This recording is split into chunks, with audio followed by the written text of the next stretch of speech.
This technique, I will call it the butt lift. So it's a technique which is used mostly on big individual. And it's great for a petite or a small female, or basically a doctor which is not too tall when he has heavy set patient, and that's a great technique. Now, how does it work? It should be used mostly on athletic patient. We cannot use that on geriatric, we cannot use that on small infant, but we can use that on athletic patient. They cannot have a shoulder problem, and they cannot have either a hyperkyphosis. So those are the most three common contraindications to that technique. What we will use, here I have a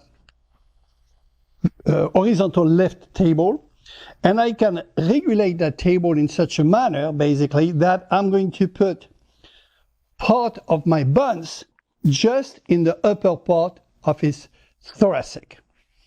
So I will ask him to, still with the arc of tension, I will ask him to bend his head to create a cephalad arc of tension.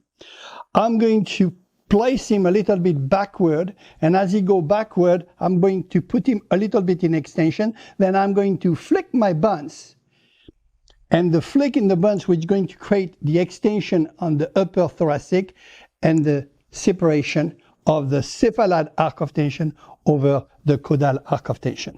So let's see how it works. We're going to put both hands like that. I'm going to pass my hand and control his abdomen this way.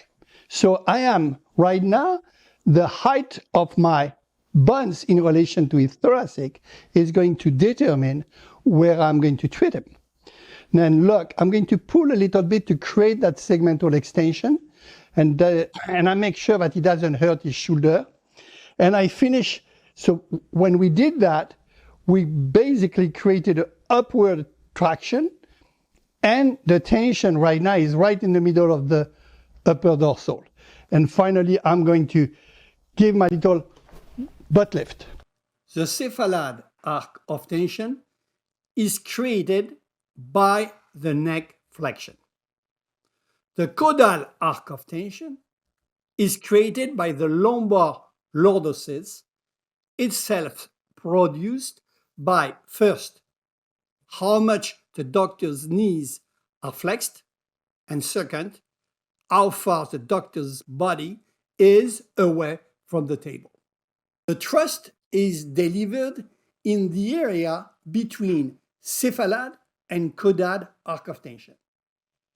This area is brought into segmental extension through positioning, eliminating tension at the same level and creating slacked ligaments, which in turn will lead to a facilitated facet separation and an audible release. The thrust is a buns flick that consists in two simultaneous movements. Let's observe this thrust repeated a few times.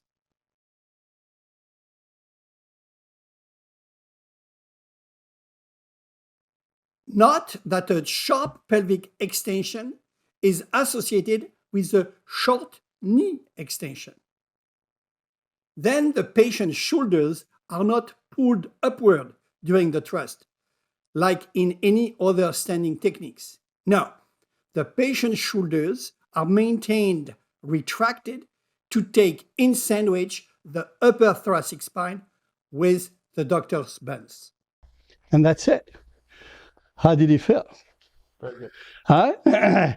Simple technique that a woman can use, and by same thing, we're going to increase the height or decrease the height of the table if we, depending on the size of the patient and different factors.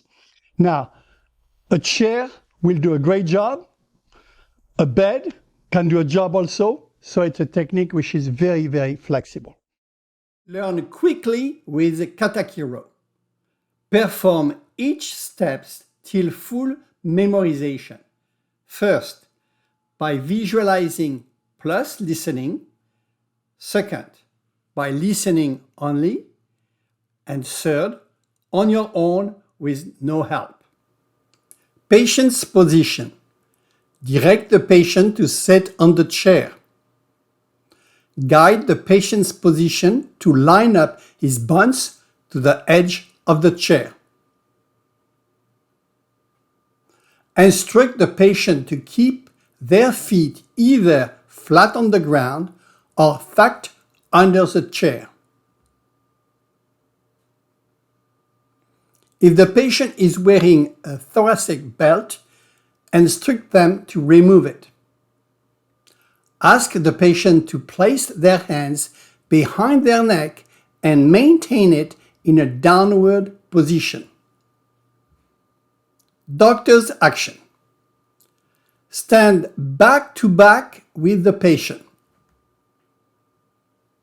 Slide your arm in the angle formed by the bent arms and grab the rib cage. Position your buttocks at the thoraco-lumbar junction. Take a small step forward to create a segmental extension.